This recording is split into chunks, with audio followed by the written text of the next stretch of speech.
Good evening dear learners. आज एक class start करते हैं। खैर, we have rescheduled this class a number of times in last 3 days और आज finally we are here. Finally ये है कि मौका मिल गया क्लास स्टार्ट करने का। देखिए, ये जो आज की हमारी क्लास है, जैसा कि आप लोग जान भी पा रहे होंगे कि पंक्चुएशन रिवीजन टेस्ट है। एक हम छोटा सा crash course basic punctuation uses का अपने ऐप पर लेकर आए थे, फ्री था। काफ़ी बच्चों ने ज्वाइन भी किया, काफ़ी नहीं कर पाए, they miss the opportunity, but खैर जो भी। अब हमने उस बेसिक पंक्चुएशन यूसेस के क्रैश कोर्स में जो भी पंक्चुएशन के यूसेस डिस्कस किए, ठीक है, उनका एक छोटा सा ना रिवीजन टेस्ट मैंने प्रिपेयर किया कि बच्चों के साथ में रिवीजन टेस्ट डिस्कस करेंगे और सोचा कि यूट्यूब पर करेंगे। ठीक है, गुड इवनिंग बच्चों, सबको गुड इवनिंग। तो आज हमें वही बेसिक एक punctuation users basic punctuation users का जो रिवीजन टेस्ट है उसको डिस्कस करना है। सर, मैं आपका ऑफलाइन क्लास लेना चाहता हूँ लेकिन आपसे कुछ बात करनी है। हाँ, क्या बात करनी है? देखो, यूट्यूब पे तो बेटा बात नहीं कर सकते। You just drop me a message on my WhatsApp number. तो मेरे व्हाट्सएप पर एक मैसेज ड्रॉप कर दीजिए। आप व्हाट्सएप पे एक मैसेज ड्रॉप कर दीजिए। बात करना तो लगभग मतलब आप समझ लीजिए कि व्हाट्सएप कॉल्स कीजिए मत, इरिटेट करती हैं। व्हाट्सएप पे आप मैसेज लिख दीजिए, व्हाट्सएप पे मैसेज कर दीजिए और फिर मैं देखता हूँ कि व्हाट्सएप पे मैसेज पे जो भी आपका रिप्लाई है वो कर दिया जाएगा। ठीक है, बट कॉल के लिए तो थोड़ा सा मैं अवेलेबल नहीं रहता हूँ। ठीक है, बातचीत सामने करनी मुझे पसंद है, आमने सामने। फ़ोन पे मैं बातचीत बहुत कम करता हूँ। पता नहीं तुम लोग भरोसा करोगे या नहीं करोगे, लेकिन मैं पूरे दिन में हो सकता है 5 कॉल भी ना करता हूँ, ऐसा पर्सन हूँ। ठीक है सर, लास्ट क्लास नहीं हुई बेटा। मैं पिछले 3 दिनों से ना इतना ज़्यादा बिजी, एकदम से बिजी, ठीक है, बहुत बिजी। और फाइनली एक चलो फ्री हो गए। तो फ्राइडे की आपकी एक क्लास रखनी थी बट किसी वजह से वो हो नहीं पाई। चलो खैर, अब तो खैर उसको नहीं रख पाएंगे। हाँ, कॉलन रह गया, हाइफन रह गया, ठीक है, कॉलन रह गया, हाइफन रह गया, ब्रेसेस रह गया, ब्रैकेट्स रह गया, और हाँ ठीक है, चलो आ जाओ। तो आज हम लोग फिलहाल में ये स्टार्ट करते हैं पंक्चुएशन रिवीजन टेस्ट के। कुछ क्वेश्चंस हैं, सिलेक्ट क्वेश्चंस है, आसान है, ज़्यादा मुश्किल भी नहीं है। एक बार तुम लोग इनको देखना और उसके बाद में इनके आंसर बताने की कोशिश करना। चलिए शुरू करें। The first question is on your screen. ठीक है, पहला क्वेश्चन आपकी स्क्रीन पर है। आंसर बताएं बेटा। गुड इवनिंग बच्चे। अरे जो रह गए उनको तुम, वास्तव में मुझे ऑनलाइन बच्चों की ना यही बात कभी समझ में नहीं आती। इन्हें से सिर्फ कुछ भी पढ़ा दो, ठीक है, उसकी कोई वैल्यू नहीं है। जो रह जाएगा ना उसके गाने हमेशा गाते रहेंगे। ठीक है, फिर कई बार ऐसा लगता है भाई किन मतलब मैं कहना नहीं चाहता, एक शब्द है, ठीक है, तुम्हें अच्छा नहीं लगेगा लेकिन वो तुम पे सूट बहुत करता है। ठीक है, और तुम्हें अच्छा नहीं लगेगा वो, लेकिन वो सूट तुम्हें बहुत करता है। मैं क्या कह रहा हूं, तुम क्या कह रहे हो। अरे खुश रहो बेटा, बहुत अच्छे रहो।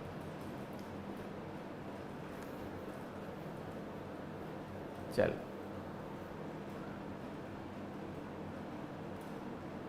ADB पढ़ा।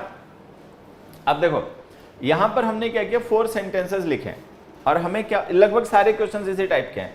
आज जितने हम क्वेश्चन डिस्कस करेंगे ना वो सारे क्वेश्चन इसी टाइप के हैं। Which of the following options is correctly punctuated. आपके सामने 4 सेंटेंसेस आएंगे या एक कोई क्वेश्चन होगा, उसके लिए 4 ऑप्शंस होंगे। ठीक है, और आपको ये बताना होगा कि उनमें से कौन सा करेक्टली पंक्चुएटेड है, मतलब उनमें से कौन सा जो है वो सही पंक्चुएटेड है। अब जैसे कि ये आपके सामने 4 क्वेश्चंस हैं, ठीक है। अब इन 4 सेंटेंसेस हैं एक्चुअली, और आपको ये बताने कि इन 4 सेंटेंसेस में से कौन सा सेंटेंस ऐसा है जिसको करेक्टली पंक्चुएट किया गया, मतलब जिसकी पंक्चुएशन सही है। चलिए बताइए। हाँ, अब इसमें देखो, समझना है आपको क्या, ये जो हमने क्वेश्चन लिखा है इसमें हमने देयरफॉर यूज किया, कंजंक्टिव एडवर्ब। आपको क्या बताया गया कंजंक्टिव एडवर्ब की पोजीशंस को लेकर, मैं एक बार रिवाइज करवा देता हूँ, जैसे कि तुम लोगों ने क्लास ली है तो वो तो याद होगा ही होगा, ठीक है, बाकी फिर भी मैं एक बार बता देता हूँ। सर जी मेरा भी एक बार बात सुन लीजिए, बेटा रहने दो, ठीक है, रहने दो। तुम्हारा कमेंट ऊपर यही था कि 6 साल हो गए तैयारी करते हुए डिप्रेशन में हो, तो तुम्हारे कर्म ऐसे हैं कि 6 साल लग गए, तुम्हारे लिए कोई बड़ी बात नहीं है, क्योंकि जितना तुम्हें सेंस और जितनी तुम्हें मैच्योरिटी है उसके हिसाब से 6 साल तुम्हें अभी कमी लगे, ठीक है। तो जब तुम्हें सेंस नहीं है, जब तुम्हें मैच्योरिटी नहीं है, तो कंपटीशन ऐसे थोड़ी पास हो जाता है बच्चे। कंपटीशन की तैयारी बहुत करते हैं, गिने चुने सेलेक्ट होते हैं। जो गिने चुने सेलेक्ट होते हैं वो पढ़ने के अलावा, टाइम लगाने के अलावा, वो सेंस भी होता है उनमें, मैच्योरिटी भी होती है, क्या कहना है, कब कहना है, किससे कहना है, किस लिए कहना है, किस तरीके से कहना है, ये उनमें सेंस भी होता है। तो ये जो तुम्हारा कमेंट ऊपर था वो मैंने देख लिया, मैं उसको इग्नोर कर रहा हूँ। तुमने यही कहा ना कि मैं 6 साल हो गए तैयारी करते हुए डिप्रेशन में, कुछ बता दीजिए। तो ये जो तुम्हारे कर्म है, ठीक है, उस हिसाब से जो 6 साल लगे वो सही है, कोई गलत नहीं है। जब तुम्हें सेंस ही नहीं है तो 6 साल लग जाए, 60 साल लग जाए, क्या फर्क पड़ता है, क्या कम है, कुछ कम नहीं है, जितना भी लग जाए वो सही है तुम्हारे लिए, ठीक है। तुम्हें क्या पूछना है, किससे पूछना है, कुछ पता ही नहीं है। तुम्हें लगता है कोई ऐसा जादू का मंत्र होगा, तुम मुझसे पूछोगे, मैं तुम्हें बता दूंगा और एकदम से तुम्हारा काम हो जाएगा, ठीक है। तो बेटा तुम्हें सेंस की कमी है, ठीक है, बुरा मत मानना, ठीक है। लाइक डिसलाइक जो करना हो अपना करा देना, डिसलाइक वीडियो को, लेकिन बुरा मत मानना, सच्चाई है ये कि तुम्हारे जो कर्म है, तुम्हें गाइडेंस की बड़ी तगड़ी कमी है, ठीक है। तुम्हें सही गाइड करने वाले लोगों की कमी है, सही गाइड करने वाले लोग नहीं है तुम्हारे आसपास में, ठीक है। और तुम खुद भी समझदार नहीं हो, इसी वजह से तुम्हें 6 साल लग गए। 6 साल नहीं लगते, खैर कोई यूपीएससी की तैयारी तो नहीं कर रहे हो, ठीक है।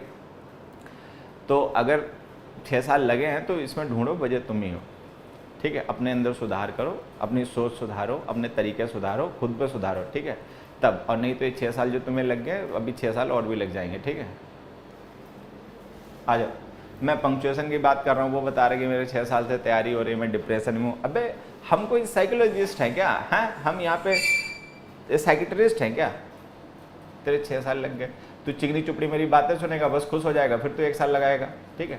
चिकनी चुपड़ी बातें सुन सुन के तुमने 6 साल लगा लिए लोगों के, और सुनते रहो जिंदगी भर, 6 साल और लगेंगे, ठीक है। तो जब हो ही ऐसे तो तुम्हारा कोई क्या कर लेगा।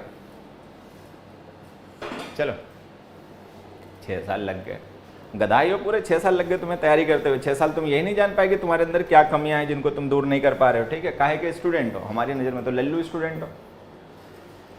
आज इसका आंसर बताए सारे बच्चे। अब देखो, हाँ मैं एक पॉइंट बताने जा रहा था, वो बच्चों ने गड़बड़ करवा दी। तो हम आपको ये पढ़ाया गया क्लासेस में कि ये जो हमारे कंजंक्टिव एडवर्ब्स होते हैं, इनकी 3 पोजीशंस होती हैं। एक पोजीशन कि we use them at the beginning of the sentence, जब हम इन्हें at the beginning of the sentence use करते हैं तो हम इनके बाद में कॉमा यूज करते हैं, मेन स्टेटमेंट से सेपरेट करने के लिए।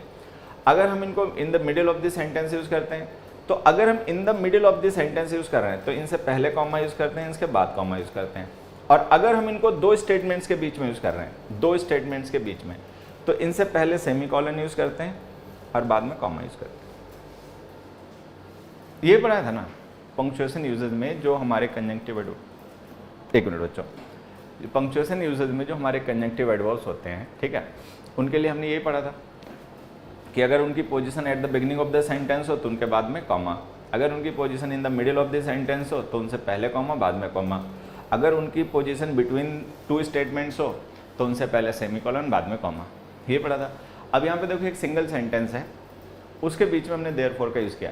तो अगर सिंगल सेंटेंस है और उसके बीच में हमने देयरफॉर का यूज़ किया तो ये वाला पंक्चुएशन आपका काम करेगा, ये वाला, पहले कॉमा बाद में कॉमा, ठीक है। पहले भी कॉमा आएगा, बाद में भी कॉमा आएगा। तो अगर पहले भी कॉमा आएगा, बाद में भी कॉमा आएगा, तो ये रहा।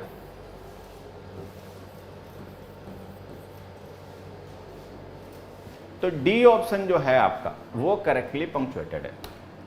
डी ऑप्शन जो है वो आपका करेक्टली पंक्चुएटेड है, बाकी है गलत। फर्स्ट ए बी सी गलत है, डी सही है, ठीक है। चलो नेक्स्ट पे जाओ। ये थोड़ा सा इजी आ गया मैंने, चलो एक इजी भी रख लेते हैं। कई बार बच्चा रहता है चिल्लाता है, फिर आपके सारे क्वेश्चन मुश्किल ही होते हैं। चलो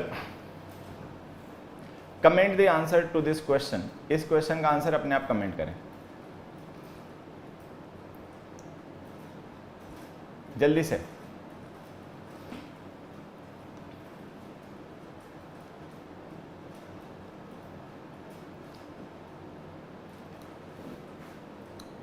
फ्री बैच कब आएगा?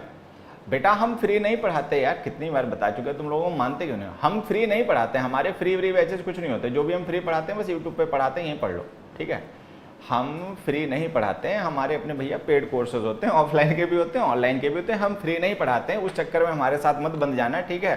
फ्री पढ़ना चाहते तो कोई दूसरा चैनल, कोई दूसरे टीचर ढूंढ लो, हम नहीं पढ़ाते फ्री, ठीक है। फ्री कब लाओगे? अबे फ्री क्यों लाऊंगा, मैं परेशान आदमी हूँ क्या है? मैं इतना गया गुजरा हो गया हूँ कि अब मुझे फ्री में पढ़ाना पड़े, मतलब इतने मेरे दिन खराब हो गए और मेरा पढ़ाने का कंटेंट इतना खराब हो गया, ठीक है, कि अब मुझे फ्री पढ़ाना पड़ेगा। अरे रहने दो भाई, क्या बताऊं, बंद करूं, जाऊं घर जाऊं, बंद करूं ये सेशन? अभी बेमतलब की बातें कर रहा हूं, मैं पूछ रहा हूं कुछ, बता रहे कुछ।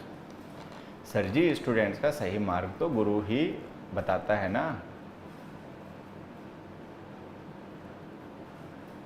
पता सब है, गुरु ही रास्ता बताता है, ठीक है। हाँ सही है, बढ़िया। गुरु आके अच्छी बात बताएगा तुम्हें, गुरु आके तुम्हें तैयार कराएगा, गुरु आके तुम्हारा पेपर दिलवाएगा, ठीक है। तो I am not of those gurus, मैं उन गुरुज में से नहीं हूँ बच्चे, ठीक है, जो सारी जिम्मेदारी ले लेते हैं। मैं बस उनकी जिम्मेदारी लेता हूँ जो खुद अपनी जिम्मेदारी लिए हुए हैं। अगर तुम अपनी जिम्मेदारी ले सकते हो, अगर तुम खुद को जानते हो, ठीक है, तो मैं तुम्हारी मदद कर सकता हूँ। अगर तुम बिखरे हुए हो, खोए हुए हो, तो फिर मैं अच्छा टीचर नहीं हो सकता हूँ। तो हाँ, पंक्चुएशन का फ्री था बेटा, ये तो पंक्चुएशन की क्लास हम फ्री लेकर आए थे। आंसर बताओ। Could you make videos on clauses and sentences in detail? I can make video on clauses and sentences in very great detail, मतलब not just in detail, in very great detail. But why would I make? क्यों बनाऊं मैं video? मैं YouTube पे teacher हूँ, YouTube पे channel इसलिए बनाऊं? ऐसे नहीं होता। अगले क्वेश्चन का आंसर देखो। सर इन लोगों पे ध्यान मत दीजिए। हाँ मैं भी यही सोच रहा हूँ। अब देखो ये एक सिंपल सा क्वेश्चन है, मैं बता देता हूँ। डेट को लिखने के दो तरीके, आप लोगों को समझा है। डेट को लिखने के दो तरीके, एक जैसे ये 25 जुलाई है, अगर हम डेट के साथ में ईयर भी लिखेंगे, ठीक है, तो डेट के बाद में कॉमा, ईयर से पहले, ईयर से पहले और डेट। जैसे 25 जुलाई डेट हो गई, मतलब डे हो गया, एक्चुअल में डेट क्या, डे हो गई है, तो ठीक है, ये डे हो गया और ये ईयर हो गया, तो बीच में कॉमा। अब मान लो अगर हम केवल मंथ और ईयर ही लिखें, अगर हम केवल मंथ और ईयर ही लिखें, ठीक है, तो फिर नो कॉमा। मतलब बताया था ना ये तरीके होते हैं ऐसे लिखना है। अब देखो एक तो पहली बात जो मंथ्स नेम है, ठीक है, मंथ नेम है, ईयर नेम है, सॉरी ईयर के नेम नहीं, मंथ नेम है, डेज नेम्स हैं, फेस्टिवल्स नेम्स हैं, ठीक है, ये आपके प्रॉपर नाउन होते हैं, कैप्स में लिखा करो। तो ये जो जे स्मॉल लिख रखा ना, ये दोनों अपने आप गलत हो गए, ठीक। फिर ये हो गई डे, ये हो गया ईयर, तो इनके बीच में कॉमा लगाना पड़ेगा, यहाँ पे कॉमा नहीं लगा, ये भी गलत हो गया, तो आंसर हो गया ए। तो इसमें आपका आंसर हो गया ए। वो देखो जैसे एक को पता चला कि उसने अपने तुरंत हटा लिया, मतलब बच्चा इतना होशियार है, जैसे उसको पता चलता है कि मेरा वाला आंसर तो गलत हो गया, ठीक है, तुरंत अपना मैसेज डिलीट कर लेता है। चलो बढ़िया है। तो इसका आंसर हो गया बच्चे ए। और ये ध्यान रखना डेट ऐसे लिखा करो, अगर हम डे और ईयर दोनों लिख रहे हैं तो उनके बीच में कॉमा यूज कीजिए। अगर केवल मंथ और ईयर लिख रहे हो देन यूज नो कॉमा, तो फिर कोई कॉमा ना यूज करें। ये इजी क्वेश्चन था, फिलहाल में सबको पता भी होता है। अगला भी इजी आ गया सर, नेक्स्ट क्वेश्चन भी इजी है। चलो नेक्स्ट क्वेश्चन भी इजी है, इसका भी आंसर बताइए।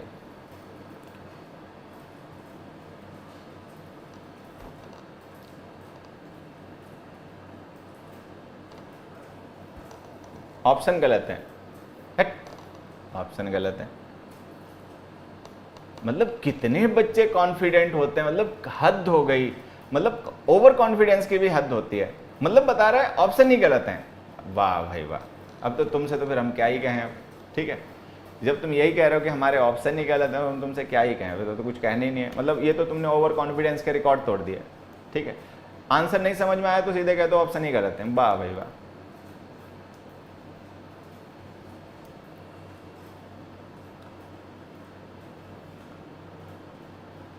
चलो अब इसमें देखो मैं आपको बताता हूं, ये एंड मार्क्स की प्रैक्टिस के लिए मैंने एक क्वेश्चन लिख दिया। हालांकि एंड मार्क्स सबसे आसान होते हैं, ठीक है, एंड मार्क्स के यूजेस सबसे आसान होते हैं, ठीक है, लेकिन फिर भी मैंने कहा चलो इंक्लूड कर लें।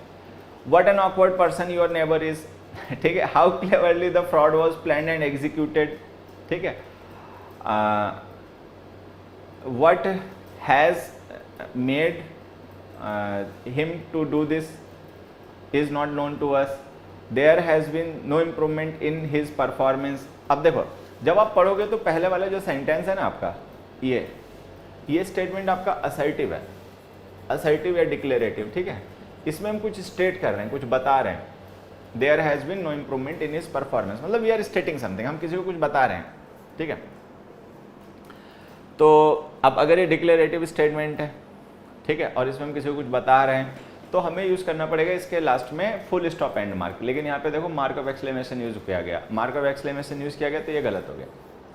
फिर लिखा हो what has made him do this is not known to us, कि मतलब किस चीज ने उसको फोर्स किया ये करने के लिए, वो हमें नहीं पता है। अब ध्यान से देखो ये भी सेंटेंस असर्टिव है, इसमें भी हम पूछ नहीं रहे हैं, ध्यान देना, इसमें हम पूछ नहीं रहे, इसमें भी हम बता रहे हैं किसी को। ये देखो what has made him do this, ये सब्जेक्ट है, ठीक है, ये जो वर्ड है ना ये सबऑर्डिनेट क्लॉज का कंजंक्शन है, ध्यान रखना। Is not known to us, ये प्रेडिकेट है, तो ये स्टेटमेंट क्वेश्चन नहीं है, ये हम बता रहे हैं किसी को, what has made him do this, कि मतलब किस वजह से उसने ऐसा किया वो हमें पता ही नहीं है, तो मतलब हम पूछ नहीं रहे, हम बता रहे हैं। तो अगर बता रहे हैं तो असर्टिव सेंटेंस हो गया, असर्टिव सेंटेंस हो गया तो इसके लास्ट में एंड मार्क फुल स्टॉप आएगा, यहाँ तो क्वेश्चन मार्क लगा रखा है, तो ये भी गलत हो गया, ठीक है, तो ये भी गलत हो गया। नेक्स्ट में आ जाते हैं, नेक्स्ट में लिखा how cleverly the fraud was planned and executed, कि जो फ्रॉड था उसको कितना क्लेवरली प्लान किया गया और कितने मतलब चालाकी से उसको एग्जीक्यूट किया गया। अब देखो ये स्टेटमेंट क्वेश्चन नहीं हो सकता, क्योंकि अगर ये स्टेटमेंट क्वेश्चन होता तो ये जो द फ्रॉड सब्जेक्ट है ना, ये वाज हेल्पिंग वर्ब इससे पहले आती और प्लान्ड मेन वर्ब है ये बाद में आती। तो जैसे हमने यहाँ पे क्वेश्चन मार्क यूज कर रखा है, तो अगर ये स्टेटमेंट हम थोड़े समय के लिए मान लें,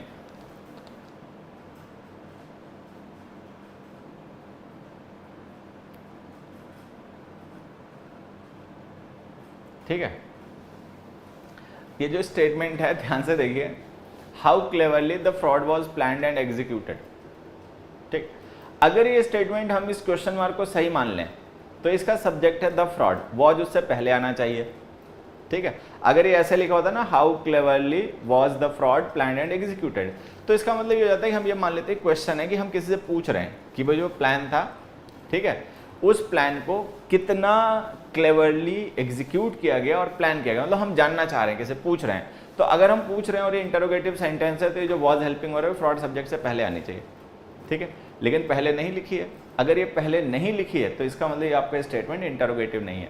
अगर या तो इसे इंटरोगेटिव बना के सही करो, नहीं तो ये मान लो कि स्टेटमेंट आपका एक्सक्लेमेटरी है, कि हम एक्सक्लेमेशन शो कर रहे हैं कि भाई कितनी चालाकी से, ठीक है, कितनी मतलब चालाकी के साथ में प्लान बनाया गया और उसको एग्जीक्यूट किया गया, मतलब वी आर सरप्राइज्ड, हम सरप्राइज्ड हैं, तो ये हमारा एक्सक्लेमेशन है। अगर ये एक्सक्लेमेशन है तो अगर हम यहाँ पे मार्क ऑफ एक्सक्लेमेशन यूज करते हैं तो सही जाएगा। मतलब ये स्टेटमेंट गलत है, आप इसको दो तरीके से सही कर सकते हो, ठीक है, या तो वॉज को द फ्रॉड से पहले लिख के सही कर लो, या मार्क ऑफ इंटरोगेशन की जगह मार्क ऑफ एक्सक्लेमेशन लिख के सही कर लो। अभी फिलहाल में कुल मिला के गलत है, ठीक है। Sir he is the same guy who disturbs in punctuation, कुछ नहीं कर सकता इनका, मैं कुछ नहीं कर सकता, ठीक है, इनका कुछ नहीं कर सकता। असल में ये सब मेरे पास आते हैं लास्ट में, 6 साल इन्होंने अपने गंवा लिए, ठीक है, उसके बाद इन्हें पता चला मेरे बारे में। अब ये मेरे सर पे मतलब अपना मतलब बवाल डाल देना चाहते हैं और इन्हें लगता है कि मेरे पास कोई जादू टोना है, मैं इन्हें कर दूंगा, ठीक है, ठीक है। तुम्हें ढंग नहीं है, तुम्हें शऊर नहीं है, तुम्हें तमीज़ नहीं है, अबे मैं क्या कर लूँगा इसमें, ठीक है। मैं तो उनको पढ़ाता हूँ जिनमें ढंग है, शऊर है, तमीज़ है, सेल्फ अवेयर हैं, फोकस्ड हैं, ठीक है, कंसंट्रेशन है, सेंस है, समझ है। जो पहले तो 6 साल शायरी सुन के काट दिए, 6 साल तो बड़ी सर की शायरी अच्छी लगी, सर का मोटिवेशन अच्छा लगा, सर के घर का वीडियो देख के अच्छा लगा, सर की वाइफ देख के अच्छा लगा, सर की गर्लफ्रेंड की कहानी सुन के अच्छा लगा, सर की एक्टिंग सुन के अच्छा लगा, सर के टिकटॉक वीडियो देख के अच्छा लगा, ठीक है, सर के मतलब रूल्स अच्छे लगे, सर के क्या नाम वो एक्सेप्शंस अच्छे लगे। तो भाई जब तूने 6 साल इन बदतमीजियों में काट लिए हैं तो अब मैं कोई जादू टोना थोड़ी कर दूंगा, ठीक है। ऐसे जाके 2-4-6 साल और काट ले मौज में। जब तुम्हें सेंस नहीं है, शऊर नहीं है, तमीज़ नहीं है, ढंग नहीं है, अच्छे बुरे की पहचान नहीं है, क्या तुम्हारे लिए सही है क्या तुम्हारे लिए गलत है उसकी तुम्हें समझ नहीं है, दूसरे के सर क्यों अपनी बदतमीजियाँ डाल रहे हो भाई? उन्हीं सर के पास जाओ जिनकी तुमने शायरी वायरी सुनी होंगी, शायरी सुन के तो खूब ताली पीटी होंगी, ठीक है, मस्खराई के जोकराई के वीडियो देखकर भी खूब एंजॉय किया होगा, अब करो जाके वहीं पे। यहाँ मेरे पास क्या कर रहे हो? सर का घर देख लिया, सर के गांव की गली देख ली, सर के खेत मकान देख लिए, सर की मर्सिडीज देख ली, सर का मुंह देख लिया, सर की एक्टिंग देख ली। अब पढ़ाई तो तब तुम्हें करनी नहीं थी, 6 साल कैसे निकल गया पता भी नहीं चला, मौज लो जाके। खैर कुल मिला के बात ये है, ठीक है, ये ABC 3 एग्जाम्पल गलत हो गए। अगर ये 3 एग्जाम्पल गलत हो गए, हाँ सर का हेयर स्टाइल देख लिया, सर के मोटिवेशन के वीडियो देख लिए, ठीक है, शादी की सर की बातें सुन ली, तो मौज 6 साल बर्बाद थोड़ी गए, तुमने तो 6 साल खूब मौज ली है, अब आगे लो जाके। नाटक कहीं के। तो जब ABCD 4 ऑप्शन में से 3 ऑप्शन गलत हो ही गए, ठीक है, जब ABCD में से 3 ऑप्शन ABC गलत हो ही गए, ठीक है, तो D ऑप्शन ऑटोमेटिकली सही हो गया। तुम लोगों ने मेरी भी पढ़ाई लिखाई की ना सीरियसनेस की मतलब ऐसी तैसी कर दी, मैं सही बताऊँ। ऐसा यूट्यूब पे पढ़ा के मैंने अपने कंटेंट का कचरा मारा है ना, ठीक है, केवल कुछ बच्चों के चक्कर में, कुछ सिंसियर अच्छे बच्चे भी मुझे यूट्यूब से ही मिलते हैं पढ़ने वाले, ठीक है, जो हमारे पेड कोर्सेज में आते हैं, जो ऑफलाइन पढ़ने आते हैं, वो बहुत से ऐसे बच्चे हैं जिनको यूट्यूब से ही मेरे बारे में पता चलता है। तो बस वो एक छोटा सा लालच है जिसके चक्कर में यूट्यूब पे पढ़ाता रहता हूँ। नहीं तो यूट्यूब पे मेरे कंटेंट की ऐसी मतलब धज्जियाँ उड़ाई गई हैं ना, यूट्यूब पे तुम लोगों ने ऐसे मतलब मेरे कंटेंट का मजाक बनाया, मन नहीं होता कई बार, ठीक है, लेकिन क्या बोलूं। चलो, तो ये हमारा ऑप्शन D सही हो गया। देखो इसके सही होने की 2 वजह हैं, एक तो ये सही है इसलिए सही है, दूसरा इसके सही होने की वजह ये कि इसके अलावा जितने ऑप्शन है वो गलत हैं। अब मान लो अगर हमें कंफर्म है कि ABC 3 ऑप्शन गलत है, तो फिर D तो सही होगा ही होगा, एक तो इसलिए गलत है, और नहीं तो ये इसकी वजह भी देखो क्या लिखा हो, what an awkward person your neighbour is. तो ये जो हमने लिखा ना, ये एक्सक्लेमेटरी सेंटेंस है। अच्छा, एक्सक्लेमेटरी सेंटेंसेज में क्या होता है, ध्यान रखना, एक्सक्लेमेटरी सेंटेंसेज में जो सब्जेक्ट होता है, वर्ब और हेल्पिंग वर्ब उसके बाद में यूज होती हैं। जिस वर्ड को हमें एम्फेसाइज करना होता है, जिसको लेकर हम एक्सक्लेमेशन कर रहे होते हैं, ठीक है, उसको हम पहले लिख देते हैं, वो चाहे कोई भी हो। तो व्हाट एन ऑकवर्ड पर्सन जो है ना, ये हमारे एक्सक्लेमेशन का कॉज है, तो इसको हमने पहले लिख दिया, ठीक है। बाकी अपना सही है, what an awkward person your neighbour is, कि तुम्हारा नेबर कितना वाहियात आदमी है, बेहुदा आदमी है, ठीक है। तो ये एक्सक्लेमेशन है, मार्क ऑफ एक्सक्लेमेशन भी लगा रखा है, सेंटेंस ही हो गया, ठीक है। चलो नेक्स्ट क्वेश्चन पे आ जाओ। We would like to dedicate the success of ours to dash. Answer बताओ। We would like to dedicate this success of ours to dash.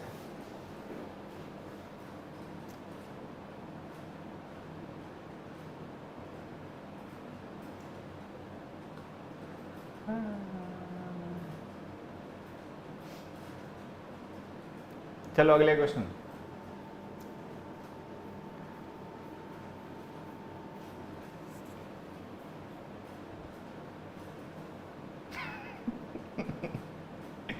अगले का आंसर बता। अब देखो ससुर ने वीडियो भी डिसलाइक कर दिया, देखो हद हो गई भाई। तुम्हारा कोई इलाज नहीं है, तुम्हारा कोई इलाज नहीं है, मौज लो तुम, ठीक है। अब पढ़ लो, टाइम खराब, रात को 9 बजे तुम्हें पढ़ा रहा हूँ, बेवकूफ़ी मुझे लगता है मैं ही दे रहा हूँ।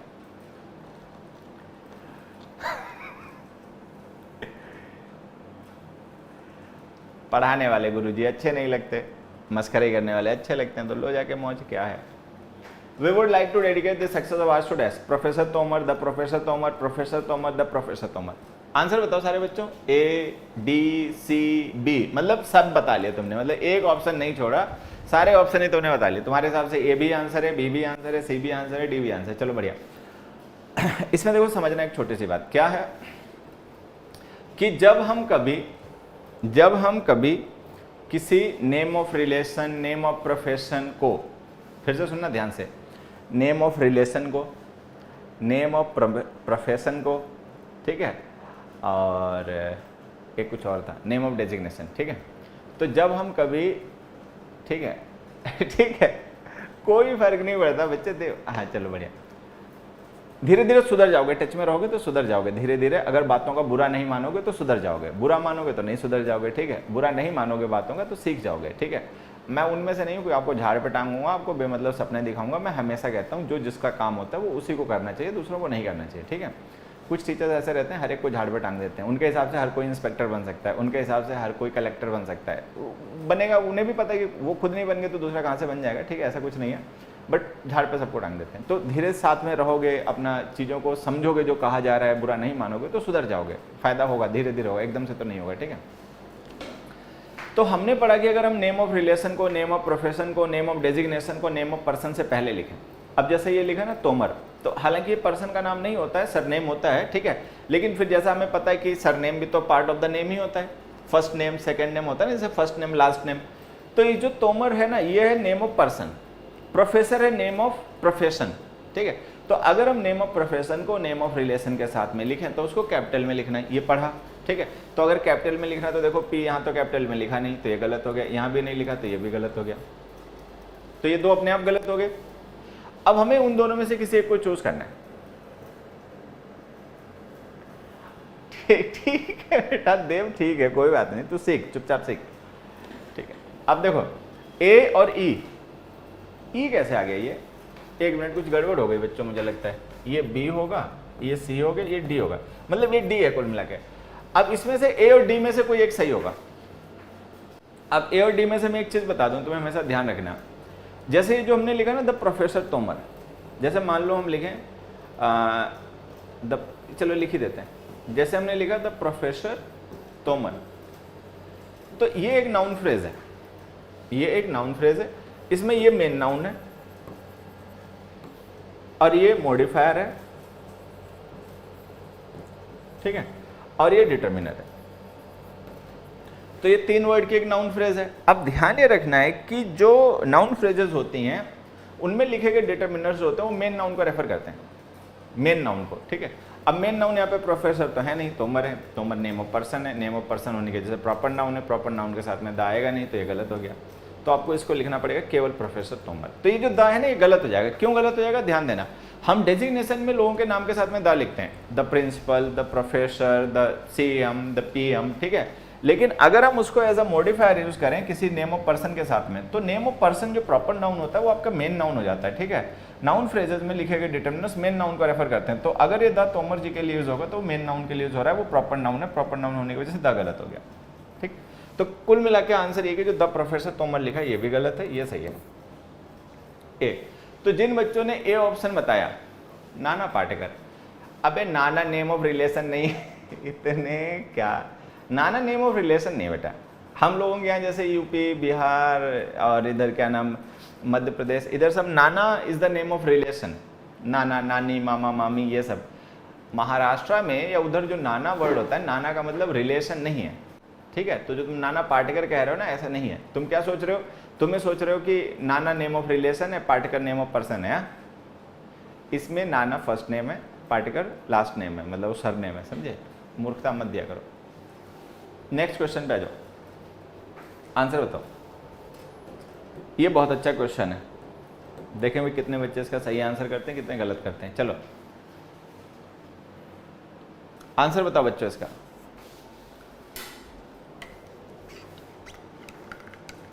नाना पाटेकर,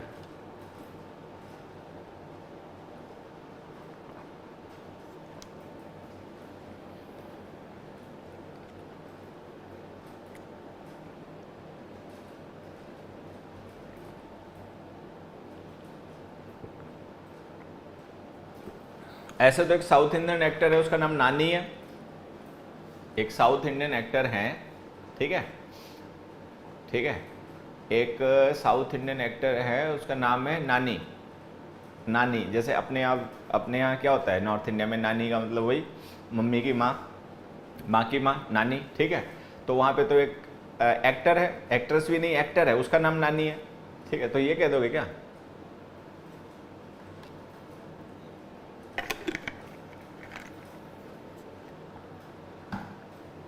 चलो अब देखो इसमें समझना, मैं आपको बताता हूँ इसमें कॉन्सेप्ट क्या है।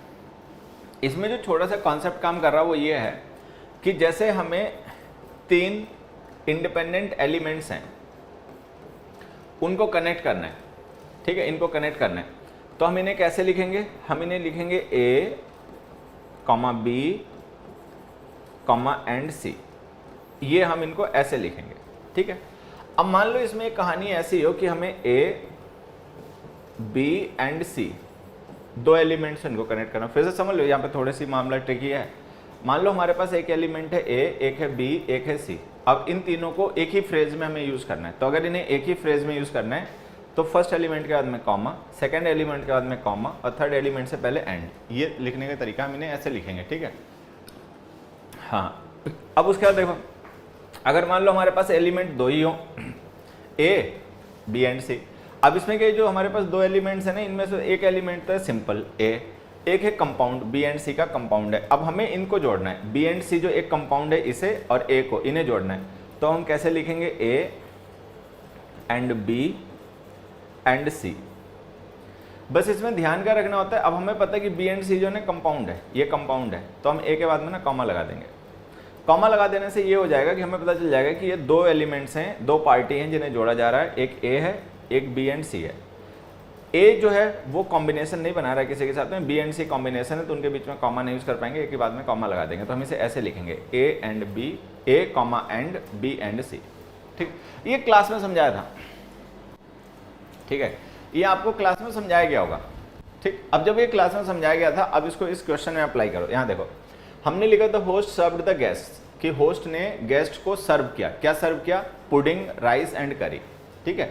पुडिंग का मतलब कुछ मीठा, हलवा या खीर, कुछ ऐसा, ठीक है, कोई मीठी चीज़। तो मान लेते हैं कि होस्ट ने गेस्ट को सर्व किया, क्या, कुछ मीठा, पुडिंग वगैरह, और कुछ राइस एंड करी, मतलब सब्जी चावल, ठीक है। अब इसमें ध्यान देने वाली बात पता है क्या, भले ही तुम्हें देखने में ऐसा लगे कि तुम यहाँ पर तीन एलिमेंट्स को जोड़ रहे हो, पुडिंग, राइस, करी, बट ऐसा नहीं है। एक्चुअल में दो ही एलिमेंट्स हैं जिनको हमें जोड़ना है। यहाँ पर सिचुएशन जो है ना, इस सेंटेंस, एक मिनट बच्चों, ये जो हमारा क्वेश्चन है, इस क्वेश्चन में सिचुएशन ये वाली नहीं है, मतलब ये सिचुएशन नहीं है इसमें ये सिचुएशन है, क्योंकि राइस एंड करी ना एक कॉम्बिनेशन है, राइस एंड करी, ठीक है, राइस एंड करी एक कॉम्बिनेशन है, ठीक है, पुडिंग अलग है। तो मतलब हम दो चीजें जोड़ रहे हैं, एक पुडिंग और एक राइस एंड करी। राइस एंड करी कॉम्बिनेशन है, तो इनको हमें जोड़ना है। अब अगर इनको जोड़ना है तो ये वाला, आपको ये वाला पंक्चुएशन यूज करना पड़ेगा, ये वाला, कि जो फर्स्ट एलिमेंट है इंडिविजुअल, उसके बाद में कॉमा आएगा, फिर एंड आएगा, और उसके बाद में जो दो इंडिविजुअल्स का कॉम्बिनेशन है वो एंड के साथ जुड़ा हुआ आएगा, ठीक है। तो हमें, अब हम देखें तो ये वाला कॉम्बिनेशन कहाँ दे रखा है, पुडिंग के बाद में कॉमा, राइस एंड करी के बाद में भी कॉमा। क्योंकि राइस एंड करी एक कॉम्बिनेशन है तो उसके बीच में कॉमा आएगा नहीं, तो ये ऑप्शन गलत हो गया, ठीक है। अच्छा, यहाँ पे एक भी कॉमा नहीं यूज किया, तो एक भी कॉमा नहीं यूज किया तो ये भी गलत हो गया। यहाँ पे पुडिंग के बाद में कॉमा यूज किया, राइस एंड करी के बाद में बीच में नहीं यूज किया। बट एक समस्या है, इसमें समस्या ये है कि राइस एंड करी एक कॉम्बिनेशन है, पुडिंग एक सिंगल इंडिविजुअल आइटम है, तो इनको दोनों को जोड़ने के लिए हमें बीच में एंड लिखना चाहिए था, जो कि नहीं लिखा, तो ये भी गलत हो गया। तो ये रहा आंसर। तो इसमें देखो समझना है क्या, राइस एंड करी ना एक कॉम्बिनेशन है जिसको एंड जोड़ रहा है, फिर इस कॉम्बिनेशन को पुडिंग के साथ में एंड जोड़ रहा है, ठीक है। तो आपका सही आंसर है बी। कितने बच्चों ने इसमें बी कमेंट किया?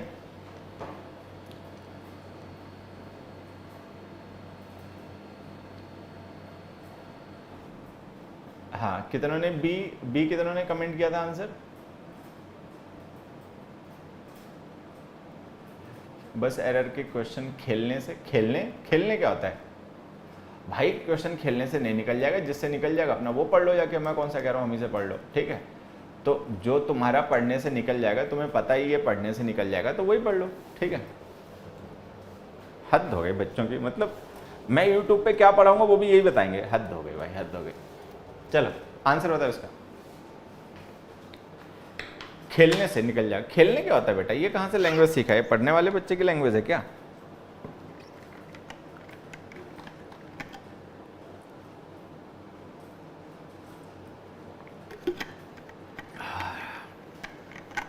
चलो नेक्स्ट क्वेश्चन का आंसर बताओ।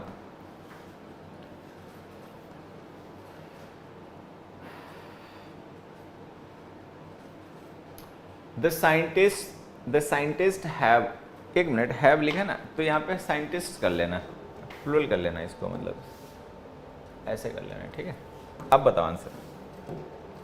The scientist have happened to discover the skeleton of a dash.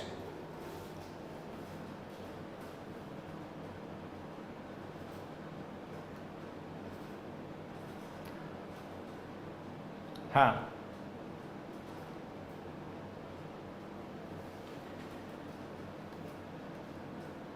हमारे बचपन के गुरु कहते थे। अब क्या बताएं, गुरु को कुछ कहेंगे तो हमें भी अच्छा नहीं लगेगा, खैर किसी टीचर को कुछ कहना और तुम्हें तो बिल्कुल भी अच्छा नहीं लगेगा। क्या बताओ, खेलना ये क्या होता है मतलब।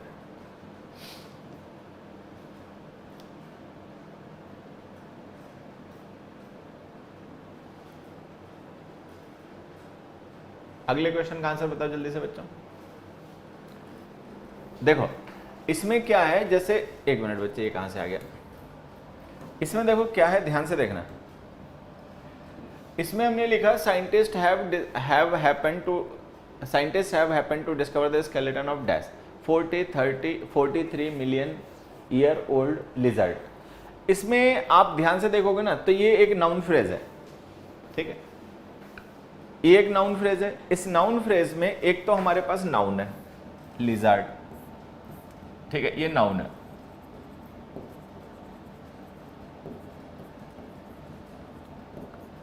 ठीक है, बाकी जो बचा हुआ है 43 मिलियन ईयर ओल्ड, ठीक है, ये इसका पूरा मॉडिफायर है, ये पूरा एक ही मॉडिफायर है, मतलब ये एक नाउन एडजेक्टिव फ्रेज है एक्चुअली।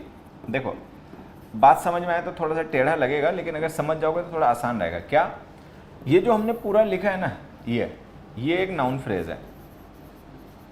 ये नाउन फ्रेज उस ऑफ प्रिपोजिशन का ऑब्जेक्ट है, और इस नाउन फ्रेज में ये जो लिखा हुआ है 43 मिलियन ईयर ओल्ड, ठीक है, ये एक एडजेक्टिव फ्रेज है।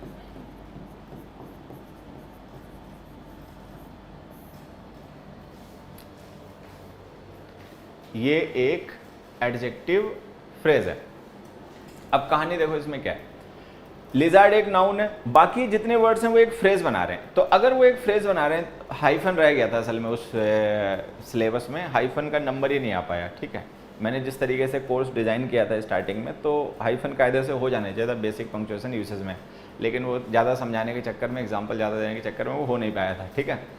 तो अभी मैं आपको यहीं पे ऐसे समझा देता हूँ, कोई ज़्यादा बड़ी बात नहीं है, छोटी सी बात समझनी है। क्या बात समझनी है कि अगर हम किसी नाउन के लिए ग्रुप ऑफ वर्ड्स को as a single modifier use करें, अब जैसे ये 43 मिलियन ईयर ओल्ड, ये सारे वर्ड्स ना एक सिंगल मॉडिफायर बन गए, और ये पूरा सिंगल मॉडिफायर मिलके जो है लिजर्ड को डिस्क्राइब कर रहा है। तो वो जो सिंगल मॉडिफायर में जितने भी वर्ड्स होते हैं उनको हाइफनेट कर देते हैं, मतलब उनके बीच में हाइफन लगा देते हैं, ये हो गया। अब देखो 43 तो एक नंबर है, तो हमने पढ़ा कि 21 to 99 जो नंबर्स होते हैं जो उनको वर्ड्स में लिखते हैं तो उनके बीच में हाइफन यूज करते हैं, तो वो वाला हाइफन इसलिए आ गया। फिर ये जो 43 है, ठीक है, ये नंबर लिजर्ड का नहीं है, 43 लिजर्ड को नहीं रेफर कर रहा। 43 मिलियन जो है ना, ये एक्चुअल में पूरा नंबर है 43 मिलियन, और किसे रेफर कर रहा है, ईयर को। ईयर किसका है डिस्क्रिप्शन, ओल्ड का। तो ये सारे वर्ड्स ना एक ही फ्रेज हैं, तो अगर ये एक ही फ्रेज है तो इनको सबको मैं हाइफनेट करना पड़ेगा। हाइफनेट नहीं करने से क्या समस्या होगी, देखो मैं आपको समझा देता हूँ समस्या क्या होगी। वैसे मैं एक चीज और बता देता हूँ तुम्हें, इसका आंसर यही है। आंसर ये जो डी ऑप्शन, ई ऑप्शन, ये क्या हो रहा है, बी सी डी, तो जो डी है ना ये आंसर है, वो गलत है। अब वो क्यों गलत है समझ लेना, वो इसलिए गलत है क्योंकि अगर आप 43 को मिलियन के साथ हाइफनेट नहीं करोगे तो ये जो 43 है ना डिस्क्रिप्शन लिजर्ड का हो जाएगा। तो अगर ये लिजर्ड का डिस्क्रिप्शन है तब तो आपको लिजर्ड्स लिखना पड़ेगा प्लूरल फॉर्म में, जो कि नहीं लिखा हुआ तो गलत हो गया। वही समस्या यहाँ पे हो जाएगी। अगर आप 40 अलग और 3 मिलियन और अलग लिख दोगे तो इसका मतलब पता क्या होगा कि 3 मिलियन ईयर ओल्ड तो एक मॉडिफायर हो गया, ठीक है, 30 लाख साल पुराना, और ये जो 40 है ये मॉडिफायर हो जाएगा लिजर्ड का। तो 40 का मतलब 40 उन्हें लिजर्ड्स के स्केलेटन मिले, तो 40 को अगर आप लिजर्ड का मॉडिफायर मान लोगे तो उसको लिजर्ड्स लिखना पड़ेगा प्लूरल फॉर्म में, तो गलत हो जाएगा, ठीक है। अच्छा, अगर यहाँ पे ईयर और ओल्ड के बीच में हाइफनेशन नहीं यूज करोगे, हाइफन नहीं यूज करोगे, तो हाइफन नहीं यूज करने से क्या होगा, ये जो 43 मिलियन ईयर है ना ये डिस्क्रिप्शन लिजर्ड का हो जाएगा, ठीक है, फिर ये गलत हो जाएगा। तो कुल मिला के वो सारे तरीके आपके गलत हैं, डी ऑप्शन जो है वो सही है, ठीक है। तो ये जो डी ऑप्शन है ना ये गलत है, मतलब सही है, बाकी सब आपके गलत है। तो जब भी हम ग्रुप ऑफ वर्ड्स को as a single modifier use करेंगे किसी एक नाउन के लिए तो उन्हें हाइफनेट कर देंगे।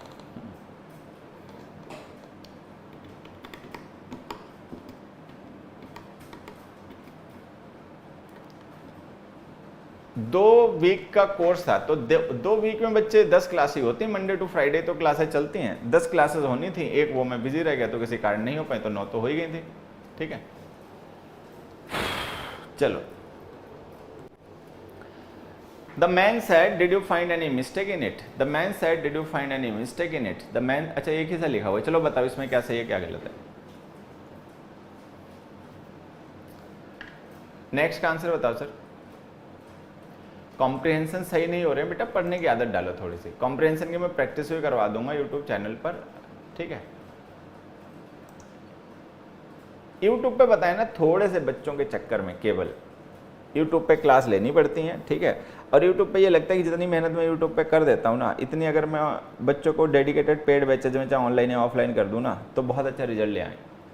लेकिन अब यूट्यूब इस समय एक मजबूरी है ठीक है, खैर तो मैं प्रैक्टिस करवा दूंगा, उसकी चिंता मत करो, अपने होती रहेगी, ऐसी क्लासेस आती रहेंगी, वो भी प्रैक्टिस रहेगी।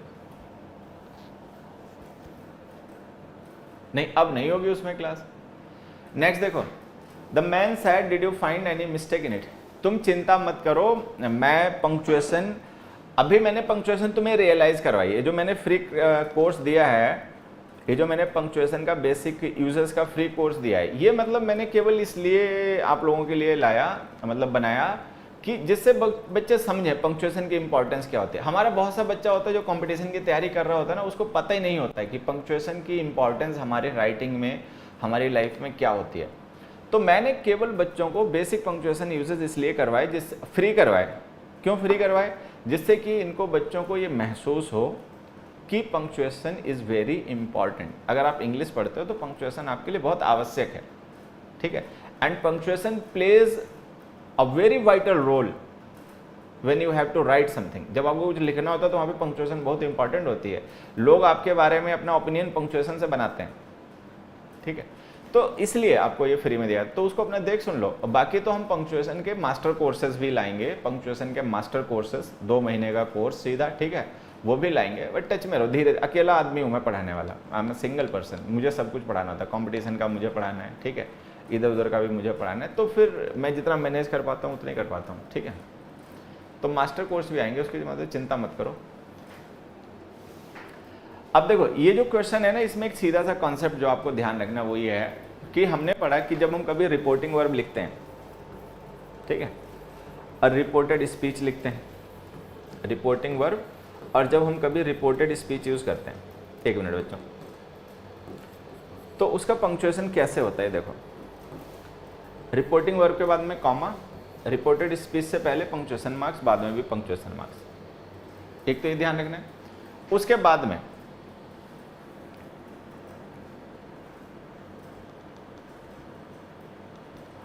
यूट्यूब से यही होता है, सच्चाई तो यही है, मैं कहना नहीं चाहता हूं लेकिन तुम समझदार हो, तुम जान गए। यूट्यूब पे देखो, मैं तो आज तक मान के चला कि ज़्यादा कोई खास पढ़ाई लिखाई होती नहीं है, बट हमने देखा कि बहुत से बच्चे, अब जैसे ही देखो पाकिस्तानी बच्चे हमारे पेड कोर्सेज में एडमिशन लेके पढ़ते हैं, तो इन्हें हमारे बारे में कैसे पता चला, ये मुखर्जी नगर तो नहीं आता पढ़ने, इन्हें यूट्यूब से ही पता चला। बहुत सा ऐसा बच्चा है कि जिसको यूट्यूब से ही पता चलता है, तो उनके चक्कर में हम यूट्यूब पर पढ़ाते हैं, मैं तो सीधा कह रहा हूँ, ठीक है। और बाकी तो यही है, यही कहानी है, ठीक है। अब कोई कहे कोई ना कहे वो एक अलग मसला है, मैं तो कह देता हूँ, ठीक है। समझदार हैं वो जान ही जाते, नहीं समझदार हैं उनसे मुझे कोई लेना देना भी नहीं होता, मैं उनको पढ़ाना भी पसंद नहीं करता, मुझे वो बच्चे भी अच्छे नहीं लगते, ठीक है। जिसमें सेंस नहीं है, समझदार नहीं है, कंपटीशन की तैयारी कर रहा है, 20-22 साल का हो गया, उसमें समझ नहीं है, ढंग शऊर नहीं है, ठीक है, अपना सही गलत नहीं समझता, तो वो मेरे किसी काम का नहीं है। वो अपने काम का नहीं, वो मेरे किस काम का होगा। जिसको अपना ही भला बुरा नहीं पता, ठीक है, वो मेरे किस काम आएगा, वो मेरे किसी काम का नहीं है। तो मैं चाहता हूँ ऐसे तो बंदर मेरे से दूर ही रहे, मैं बहुत भला हूँ। अच्छे बच्चे पढ़ने वाले मिल ही जाते हैं, मैं उनमें बहुत खुश हूँ, ठीक है। ये बंदर मेरे से दूर रहे, मैं बहुत खुश हूँ। क्या करूँगा इन बंदरों को, इन्हें अपना ही अच्छा बुरा नहीं पता। वो देखो एक चिल्ला रहा था, कह रहा मैंने 6 साल खराब कर दिया। बेटा तुम्हें पहले जग जाना चाहिए था थोड़ा सा। 6 साल लगाना बहुत बड़ी कीमत होती है, 6 साल की बहुत हमारी लाइफ में वैल्यू होती है, ठीक है। अब ऐसे बच्चों को क्या करें, जो बच्चे खुद ही मतलब भटके हुए हैं, उनको क्या करें। चलो अब ये जो हमने लिखा ना रिपोर्टिंग वर्ब और रिपोर्टेड स्पीच, तो इसका पंक्चुएशन क्या होता है। रिपोर्टिंग वर्ब के बाद में आपको कॉमा यूज करना है, और रिपोर्टेड स्पीच के क्लोजिंग मार्क्स यूज करने हैं, मतलब आपको स्पीच मार्क्स यूज करने हैं। अच्छा ध्यान ये रखना कि जो हम क्वेश्चन मार्क यूज करते हैं, एंड मार्क, जो मतलब आपके एंड मार्क्स होते हैं, जैसे मार्क ऑफ एक्सक्लेमेशन है या क्वेश्चन मार्क है या फुल स्टॉप है, वो स्पीच मार्क के अंदर यूज होते हैं। बस ये बात ध्यान रखनी है। तो ये डायरेक्ट नरेशन का ये पंक्चुएशन होता है। डायरेक्ट नरेशन का जो सेंटेंस होता है, डायरेक्ट नरेशन के सेंटेंस का पंक्चुएशन ये लिखा, ठीक है, बेसिक लेवल पे यही होता है पंक्चुएशन डायरेक्ट स्पीच का। तो इसके हिसाब से आप देखो, ये जहाँ पर हमने क्वेश्चन मार्क बाहर यूज़ किया ना स्पीच मार्क के, ये गलत हो गया। जहाँ पे फुल स्टॉप यूज़ किया ये गलत हो गया। ठीक है, मतलब जो भी एंड मार्क आप यूज़ करोगे, जो भी पंक्चुएशन मार्क्स यूज़ करोगे, वो स्पीच मार्क्स के अंदर यूज हो जाएंगे। तो ये ए और बी गलत हो गए। उसके बाद में देखिए यहाँ पर कॉमा यूज़ किया रिपोर्टिंग और रिपोर्टेड स्पीच के बीच में, यहाँ कॉमा नहीं यूज़ किया, तो जहाँ कॉमा नहीं यूज़ किया वो ऑप्शन गलत हो गया, वो ऑप्शन गलत हो गया। तो ये बी ऑप्शन आंसर हो गया। तो इसमें आंसर हो गया आपका बी ऑप्शन।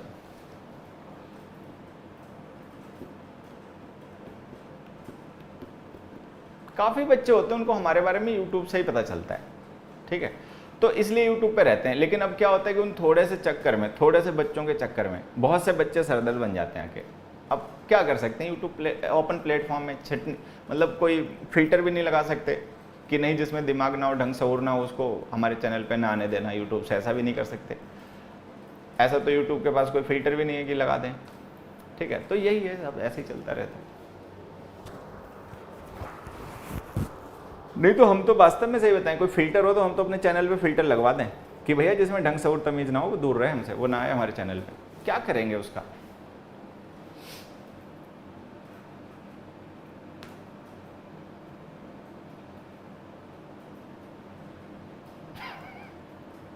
नेक्स्ट क्वेश्चन का आंसर बताओ, आंसर बताओ बच्चे। सेंटेंस ट्रांसफॉर्मेशन का बेसिक करवा, बिल्कुल करवा देंगे बेटा। सेंटेंस ट्रांसफॉर्मेशन है, सेंटेंस का सिंथेसिस है, तो सिंथेसिस है, ट्रांसफॉर्मेशन है, इनके भी क्रैश कोर्सेज लाएंगे। हाँ, इनके भी आएंगे, बिल्कुल आएंगे।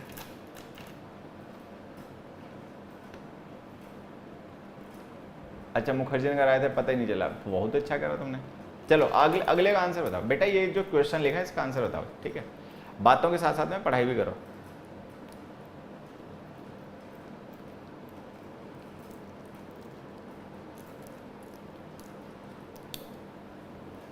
ए, चलो नेक्स्ट का आंसर बताइए।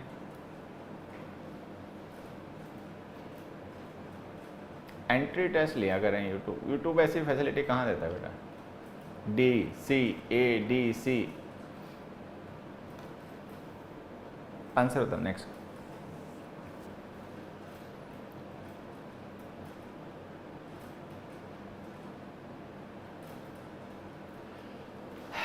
अब देखो, हमने पढ़ा कि जो नेम्स ऑफ लैंग्वेज होते हैं उनको तो कैपिटलाइज करके लिखना है, उनको तो कैप्स में लिखना ही लिखना है। जैसे फ्रेंच है, नेम ऑफ लैंग्वेज है फ्रेंच, तो F कैपिटल लिखना ही लिखना है। ठीक है, तो ये जो स्पेनिश है ना, नेम ऑफ लैंग्वेज है। अगर स्पेनिश नेम ऑफ लैंग्वेज है तो आपको इसको कैपिटलाइजेशन के साथ लिखना पड़ेगा, कैपिटल S के साथ। उसमें स्मॉल के साथ लिखा तो वो गलत हो गया, एक चीज़। अब आते हैं दूसरी चीज़ पे, जो हमारे सब्जेक्ट्स होते हैं। ठीक है, जो हमारे सब्जेक्ट्स होते हैं, names of subjects. Names of subjects जो होते हैं, अगर वो किसी स्पेसिफिक कोर्स के सब्जेक्ट हैं, स्पेसिफिक सिलेबस के सब्जेक्ट हैं, तब तो वो कैपिटल लिखे जाएंगे। ठीक है, कैपिटल में। अगर जनरल सब्जेक्ट्स की बात हो रही है तो स्मॉल में लिखे जाएंगे। मतलब ये हमने पढ़ा था। अब ये जो एस्ट्रोलॉजी और ज्योमेट्री यहाँ पे लिखा ना, ये लैंग्वेज तो है नहीं, स्पेनिश तो एक लैंग्वेज है। ठीक है, ये तो लैंग्वेज है। उसके बाद में ये जो ज्योमेट्री है और एस्ट्रोलॉजी है, ये नेम ऑफ लैंग्वेज नहीं है, ये जनरल सब्जेक्ट्स हैं। अब चूंकि ये जनरल सब्जेक्ट्स हैं, किसी स्पेशल कोर्स, किसी स्पेशल सिलेबस के सब्जेक्ट नहीं है, तो फिर इनको स्मॉल में लिखना है। स्मॉल का मतलब ये जिसमें भी हमने कैपिटल लिखा ना, ये दोनों गलत हो गया। ये आंसर। ये नंबरिंग पता नहीं कैसे गड़बड़ हो जा रही है, मुझे समझ में नहीं आ रहा। मैंने तो शायद ABCD लिखा था, ये क्या हो जा रहा है। चलो जो भी है, ये लास्ट ऑप्शन सही है, एस्ट्रोलॉजी, स्पेनिश एंड ज्योमेट्री। तो यहाँ पर हमें क्या ध्यान रखना है, ठीक है। तो यहां पर हमने क्या सीखा कि नेम्स ऑफ लैंग्वेज जो होते हैं उनको कैप्स में लिखना है।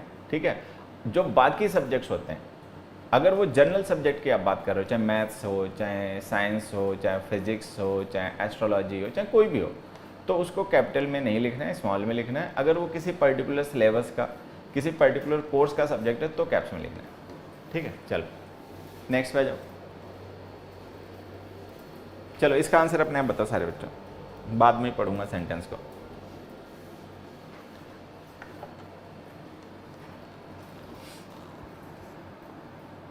देखो जो बच्चे पढ़ते हैं मन से अच्छे से, ठीक है, वो कितने अपने साफ आंसर बता रहे हैं, सही आंसर बता रहे हैं, ठीक है। बाकी बच्चे उनको दुनिया भर की बकवास करनी है, ठीक है। हम डिप्रेशन में हैं, आप बच्चों को डिमोटिवेट करते हो, आप ये करते हो, आप वो करते हो। अरे भैया पढ़ाई लिखाई की बात करो, इधर उधर की बातें करते हो, ठीक है। तो क्या, खैर कुछ नहीं, वो तुम सुधर नहीं सकते, मैं अपना मतलब गुस्सा जाहिर कर दूँ वो एक अलग बात है, लेकिन इसका कोई फर्क भी नहीं पड़ता। चलो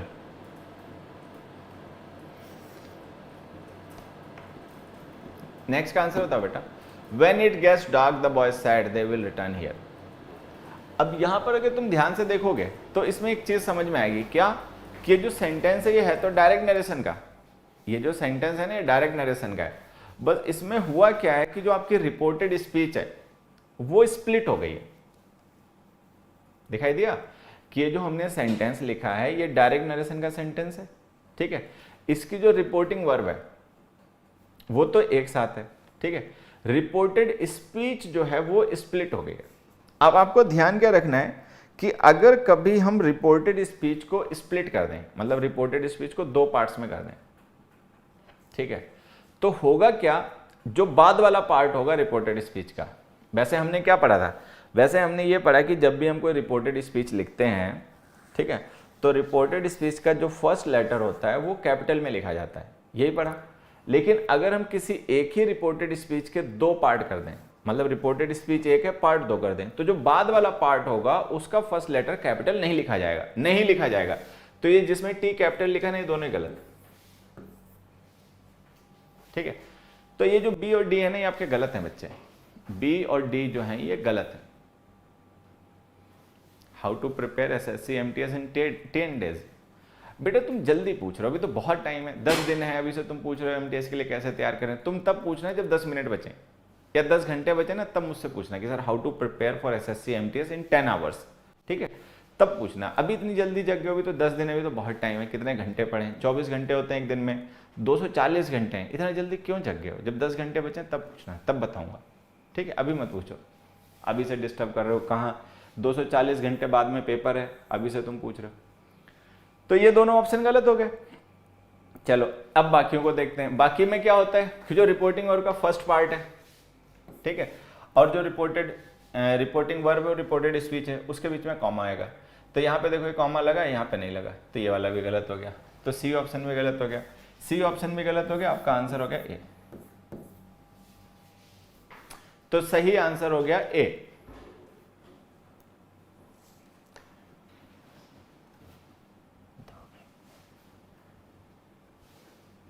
आगे से मैं सोचता हूँ रिकॉर्डेड वीडियो डाल दिया करूँ, ये लाइव है, पढ़ाने का कोई झंझट है, कोई फायदा है नहीं, ठीक है। जिन बच्चों के लिए मैं पढ़ाता हूँ उन्हें क्या फ़र्क पड़ेगा लाइव से या रिकॉर्डर से, वो वैसे भी पढ़ ही लेंगे, ठीक है। चलो तो इसका आंसर हो गया ए। नेक्स्ट पे आ जाओ। ये बच्चे ऐसे होते हैं, मैं समझता नहीं हूँ। देखो एक कमेंट अभी कर रहा था ना वो बेचारा, वो कह रहा था कि सर मैं 6 साल से तैयारी कर रहा हूँ, डिप्रेशन में हूँ। तो कम से कम दूसरे के कमेंट से ही सीख लो। एक बच्चा, मैं कहता हूँ कितना भी नालायक हो, कितना भी शायरी पसंद करने वाला हो, कितना भी मतलब इधर उधर भटका हुआ हो, ठीक है, 6 साल उस बच्चे ने लगाए हैं तैयारी में, उसके बाद भी खुश नहीं है, अभी डिप्रेशन में है, ठीक है। 6 साल के बाद भी वो खुद की तैयारी से खुश नहीं है। अभी एक ये पूछ रहा है कि 10 दिन बचे हैं एमटीएस के लिए, बताओ मैं क्या कर लूँ। एक 6 साल लगाए बैठा है, वो खुश नहीं है, ठीक है।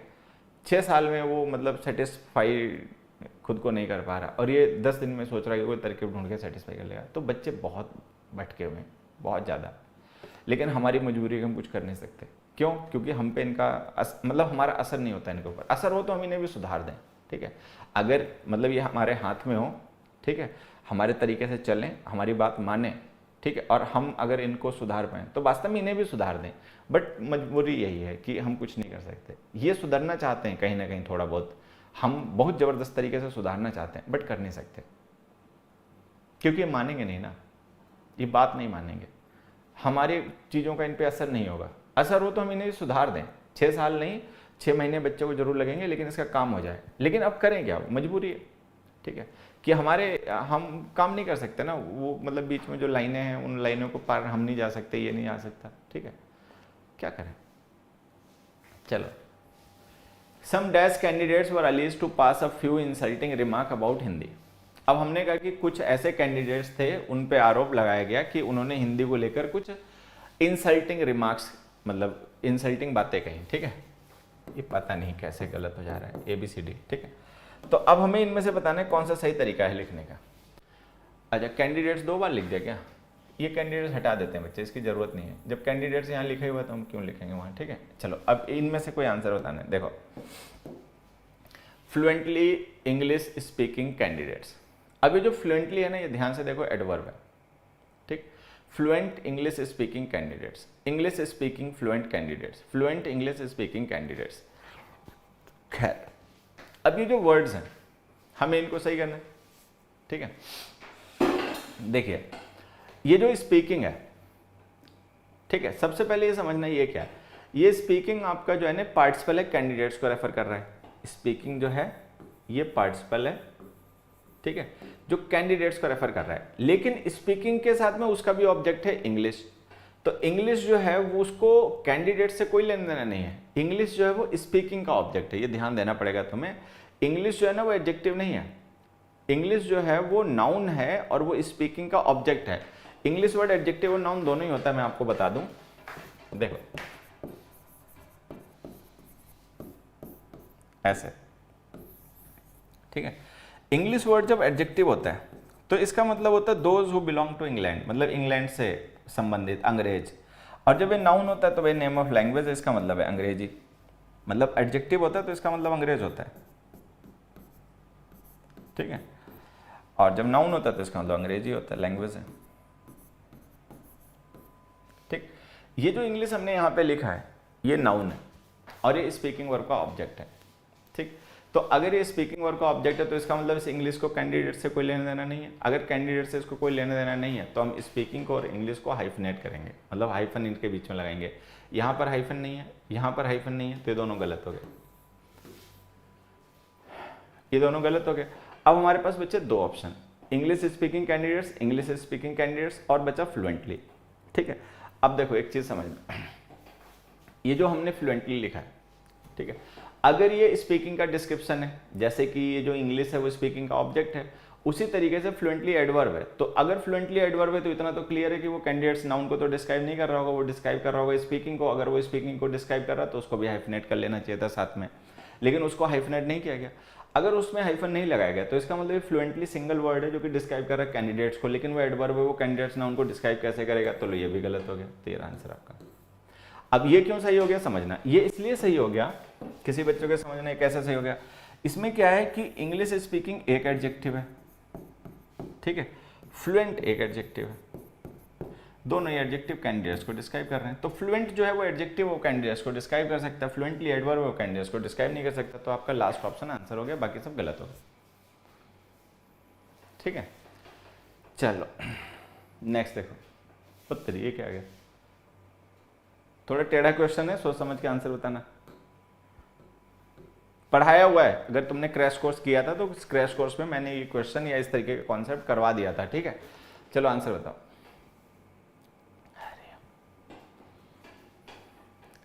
Comment the answer to this question.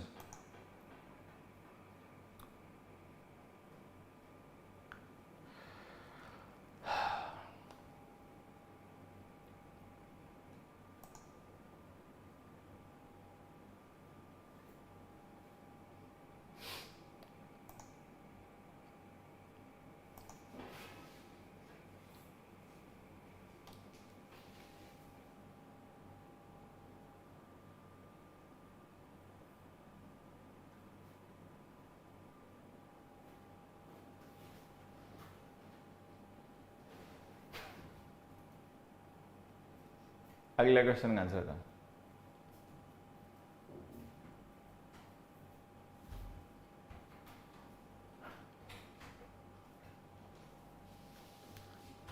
अब देखो यहां पे समझना एक चीज, ये जो सेंटेंस है इसको थोड़ा सा पहले बारीकी से समझना, ये है क्या। ये एक सिंपल सेंटेंस है, ये सेंटेंस जो है ये एक सिंपल सेंटेंस है, इसमें एक सब्जेक्ट है दे, ठीक है, और उस दे के लिए हमने 3 प्रेडिकेट यूज किए हैं। एक प्रेडिकेट की मेन वर्ब है टीच, एक प्रेडिकेट की मेन वर्ब है कोच, एक प्रेडिकेट की मेन वर्ब है स्ट्रेस। तो हमारे पास क्या है कि सेंटेंस एक है, sir CGL CPO tier 2 English online batch, CPO का तो टीयर 2 का ऑनलाइन बैच आ नहीं सकता क्योंकि सीपीओ का एग्जाम नवंबर में है, ठीक है। तो 1.5 महीना है, 1.5 महीने में इंग्लिश ना सीखी जाती है ना सिखाई जा सकती है, बस पागल बनाया जा सकता है महीना 1.5 महीने का बैच लाके, ठीक है, जो कि हमें बनाना नहीं है। तुम अपने आप कहीं बन जाओ जाके, वो एक अलग मसला है, हमें नहीं बनाना है महीने 1.5 महीने के लिए पागल। मतलब हम ये नहीं कहेंगे कि महीने 1.5 महीने में तुम्हें सीपीओ टीयर 2 क्लियर करवा देंगे, ऐसा होता नहीं है। जो बच्चे 4-4 साल से मेहनत कर रहे हैं, 2-2 साल से मेहनत कर रहे हैं, तुम उन्हें 15 दिन तैयारी करके 45 दिन तैयारी करके तुम उनके आगे नहीं निकल जाओगे, ये भूल जाओ, ठीक है। तो सीपीओ के लिए तो कुछ ला नहीं सकते, उसके लिए सोचेंगे, सीजीएल के लिए, सीजीएल टीयर 2 के लिए कुछ सोचेंगे क्योंकि उसके लिए भी एनफ टाइम है। तो कोई बैच बना के प्रॉपर बच्चों की तैयारी करवाई जा सकती है सीजीएल टीयर 2 की। सीपीओ की अब नहीं करवाई जा सकती क्योंकि सर पर है, नवंबर में ये एग्जाम है 8 नवंबर को, ठीक है। चलो अब देखो, तो ये सेंटेंस समझ लिया। पहले एक सब्जेक्ट है दे, उसके 3 प्रेडिकेट हैं, एक प्रेडिकेट की वर्ब टीच है, दूसरे प्रेडिकेट की वर्ब कोच है, तीसरे प्रेडिकेट की वर्ब स्ट्रेस है, और हर एक प्रेडिकेट की वर्ब के 3-3 ऑब्जेक्ट हैं। फर्स्ट प्रेडिकेट की वर्ब के 3 ऑब्जेक्ट हैं, साइंस हिस्ट्री इंग्लिश, दूसरे के हैं hockey cricket hockey and judo, और उसके बाद में रेगुलरिटी एंड फोकस। अच्छा, तीसरे प्रेडिकेट की जो वर्ब है स्ट्रेस, उसके 2 ही हैं बस, रेगुलरिटी एंड फोकस, ठीक। अब जब रेगुलरिटी और फोकस 2 ही ऑब्जेक्ट हैं तो फिर इनके बीच में कॉमा लगाने की जरूरत नहीं है। यहाँ पर ये ऑप्शन ऐसे ही गलत हो गया, ठीक है, यहाँ पर कॉमा नहीं है, यहाँ पर कॉमा नहीं। चलो, तो एक ऑप्शन ही गलत हो गया। क्यों गलत हो गया? क्योंकि ये जो हम कॉमा लगाते हैं ना एंड से पहले, वो तब लगाते हैं जब हमारे पास 3 या 3 से ज़्यादा एलिमेंट्स हो जोड़ने के लिए और सारे इंडिविजुअल हों, ठीक। लेकिन यहाँ पे एक्चुअल में क्या है कि हमारे पास 2 ही एलिमेंट हैं भाई, स्ट्रेस वर्ब के 2 ही ऑब्जेक्ट हैं, एक रेगुलरिटी एक फोकस है, तो कॉमा नहीं लगाने चाहिए, तो ये गलत हो गया एक चीज़। दूसरी बात, आपको समझाया गया था कि अगर हम कभी किन्हीं ऐसे स्ट्रक्चर्स को एक साथ में किसी लिस्ट में लिखें जिनमें पहले से इंटरनल पंक्चुएशन यूज हो रहा हो, तो फिर आपको सेमीकोलन यूज करना चाहिए। जैसे कि यहाँ देखो, ये जो टीच साइंस हिस्ट्री और इंग्लिश हमने लिखा है, 1 मिनट बच्चा, ठीक है, ये जो हमने लिखा है teach science history and English, और ये जो हमने लिखा है कोच, ठीक है, hockey and jaundice judo, sorry jaundice बता रहा हूँ, और एक ये, तो हम जिन एलिमेंट्स को जोड़ रहे हैं, यहाँ पे ध्यान से देखना, ये है प्रेडिकेट 1, ये है प्रेडिकेट 2, ये है प्रेडिकेट 3, तो हम इन प्रेडिकेट्स को जोड़ रहे हैं। अब इन प्रेडिकेट्स में already punctuation mark comma use हुआ है, तो अगर हम कोई ऐसी लिस्ट लिखें जिसमें जिन्हें हम कनेक्ट कर रहे हैं उनमें पहले से इंटरनल पंक्चुएशन यूज हुआ है, तो फिर आप कॉमा नहीं सेमीकोलन यूज करोगे उनको कनेक्ट करने के लिए। तो यहाँ पे जो हमने कॉमा यूज किया ना इंग्लिश के बाद में, ठीक है, ये गलत है, क्योंकि हम इसको बाकी एलिमेंट्स के साथ में जोड़ रहे हैं। अब इसमें पहले से इंटरनल पंक्चुएशन कॉमा यूज हो रहा है ना, तो अब हम बाद में कॉमा नहीं यूज कर पाएंगे, उसके बाद में सेमीकोलन यूज करना पड़ेगा। तो जहाँ पे तुमने कॉमा यूज किया ना, यहाँ पे सेमीकोलन आना चाहिए था, सेमीकोलन नहीं लिखा हो तो ये ऑप्शन भी गलत हो गया। तो ये फर्स्ट और लास्ट ऑप्शन गलत हो गया। अब इनमें देखते हैं, इसमें यहाँ पर सेमीकोलन है सही, यहाँ पर सेमीकोलन है सही, इसमें भी दोनों जगह सेमीकोलन है सही। अब इसमें दिक्कत क्या है कि साइंस हिस्ट्री और इंग्लिश को हमने क्या किया है, इसमें एंड से पहले कॉमा नहीं लगाया, जबकि हमें पता है हिस्ट्री और इंग्लिश जो है कॉम्बिनेशन नहीं हो सकता। और अगर मान लो हिस्ट्री एंड इंग्लिश कॉम्बिनेशन है भी, तो अगर हिस्ट्री एंड इंग्लिश कॉम्बिनेशन है, उस कॉम्बिनेशन को साइंस के साथ जोड़ोगे तो एक एंड तुम्हें यहाँ भी लिखना पड़ेगा।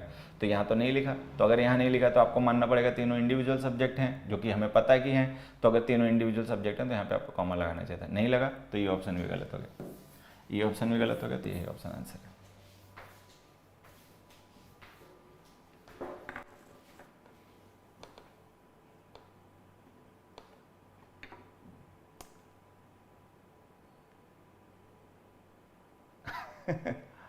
थोड़ी बहुत तो बेटा याद ही रखनी पड़ती है, बिल्कुल ऐसे काम भी नहीं चलेगा ना। चलो, the defendant claimed that he had met the plaintiff at the dash hotel Sunrise in Ranchi city on a Monday in June 2020। Easy question है, आंसर बता दो।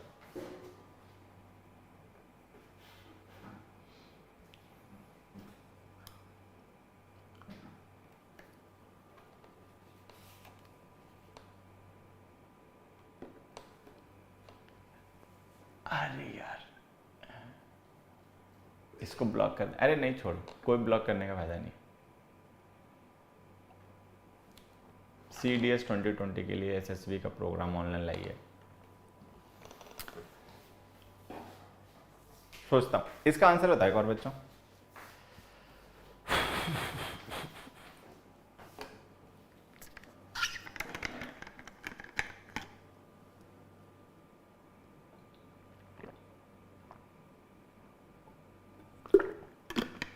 हरि ओम प्रभु। क्या आंसर आ गया भाई इसका?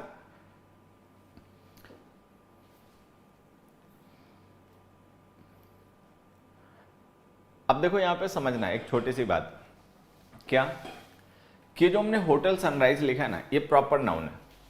प्रॉपर नाउन मतलब जो होटल, जैसे ये नेम ऑफ द होटल हो गया, ये उसका जेनेरिक टर्म हो गया, ठीक है। तो ये प्रॉपर नाउन है, तो एच आप स्मॉल नहीं लिख पाओगे, ये कैपिटल एच लिखा है, मतलब ये जो स्मॉल एच लिखा है गलत हो गया एक चीज।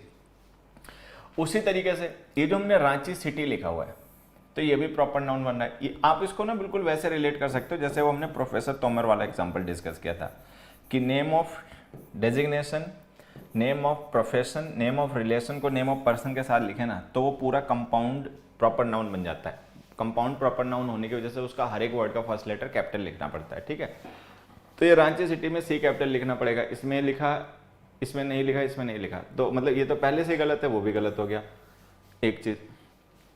दूसरा हमने क्या पढ़ा कि ये जो हमने लिखा ना on a Monday in June 2020 और इसमें लिखा on a Monday in June 2020, ये जो हमने कॉमा लगाया ना, अननेसेसरली कॉमा लगा दिया। क्यों अननेसेसरली कॉमा लगा दिया? क्योंकि ये जो हमने लिखा है इन रांची सिटी, ये एडवर्ब ऑफ प्लेस है, ठीक है। ये जो on a Monday in June 2020 लिखा है, ये एडवर्ब ऑफ टाइम है। तो अगर हम मल्टीपल एडवर्ब्स को बाद में यूज करें किसी वर्ब के, तो फिर हम उनके बीच में कॉमा नहीं लगाते। तो ये जो कॉमा लगाया ना, इसकी वजह से ये भी गलत हो गया। तो अगर ये भी गलत हो गया तो आपका आंसर सही रहा, ये तो ए आपका आंसर सही हो गया।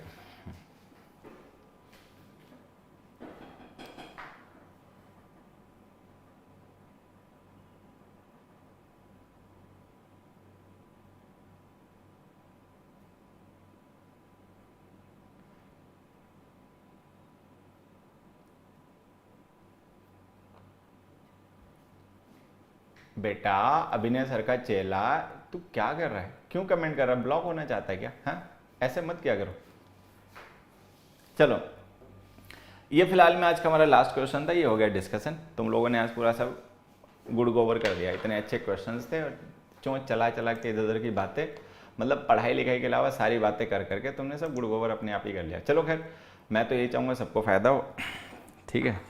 लेकिन मेरे चाहने से होता क्या है, तुम्हारे चाहने से ज़्यादा होता है, ठीक है। तो ये था आज का हमारा डिस्कशन, हो गया। Sir reply which is better one according to you, Kiran. और अब गधा हो क्या तुम पहली बात तो पढ़ने वाले नहीं हो भैया राज। तुम्हें हम सीधे ऐसे ही बता दें, तुम पढ़ाई लिखाई डिजर्व नहीं करते हो, तुम काबिलियत डिजर्व नहीं करते हो, नॉलेज डिजर्व भी नहीं करते हो, ठीक है। और कम से कम हमारे जैसा टीचर तो नहीं डिजर्व करते हो। सही सी बात तुम्हें ये बताएं, तो हमारे व्यू से तुम पे कोई फर्क भी नहीं पड़ेगा। बात सीधी सी है कि मेरे कमेंट कर देने से तुम पे कोई फर्क नहीं पड़ेगा, क्योंकि तुम अलग ट्रैक के लर्नर हो और हम अलग ट्रैक के लर्नर्स को डील करते हैं। हम जिन्हें डील करते हैं वो बच्चे अलग होते हैं, तुम अलग हो, ठीक है। तुम्हारी फिलॉसफी अलग है, तुम्हारा एटीट्यूड अलग है, तुम्हारी समझ अलग है, तुम जिन बुक्स के नाम ले रहे हो वो बेकार बाहियात किताबें हैं, ठीक है। तो ऑब्वियस ही बात है, अगर तुम इन चीज़ों को समझ रहे हो कि तो तुम अभी उस कैटेगरी में हो नहीं जिस कैटेगरी में के बच्चों को हम पढ़ाना पसंद करते हैं, जिन्हें पढ़ाना हमें अच्छा लगता है, ठीक है। और जिन पे हम मेहनत करते हैं तो उनसे रिजल्ट ले लेते हैं, तुम अभी उसमें हो नहीं, दूर दूर तक नहीं हो, ठीक है। तो पहले तुम अपना लेवल उठाओ, बाद में देखना कब कंपटीशन क्लियर होगा, पहले खुद को सुधारो, ठीक है। ये सिलेबस की बातें बाद में करना, ठीक है। चलो कोई नहीं, तो ठीक है बच्चों, अब हम चलते। अच्छा एक काम करना, ये जो आपको पीडीएफ है ना हमारे टेलीग्राम चैनल से मिल जाएगी। टेलीग्राम तुम्हें चैनल पता ही है, ऐसे कि इंग्लिश है अपना, ठीक है। तो वहाँ से अपना ले लेना, डाउनलोड कर लेना, और बाकी पढ़ाई लिखाई किया करो, ठीक है। रात को 9 बजे देखो, मैं कोई शौकिया तुम्हारे साथ सेशन नहीं रखता, ठीक है। मैं एक पर्पस के साथ यूट्यूब पे क्लास लेता हूँ। मुझे टाइम पास करने के लिए यूट्यूब पे क्लास नहीं लेता। टाइम पास करने के लिए तो मैं बैठ के मूवी देखूँ, किताब पढ़ूँ, ठीक है। एक पर्पस के साथ मैं क्लास लेता हूँ, तो उसमें मतलब क्या बताऊँ मैं तुम लोगों को। खैर चलो, मैं ऐसे कहता रहूँगा ज़िंदगी में, जब तक यूट्यूब पे पढ़ाऊँगा तुम सुधरोगे नहीं, ठीक है। तो तुम अपने तरीके से चलो, मैं अपने तरीके से चलता रहूँगा, यही तरीका है। Today session, it is an interesting session, great helps.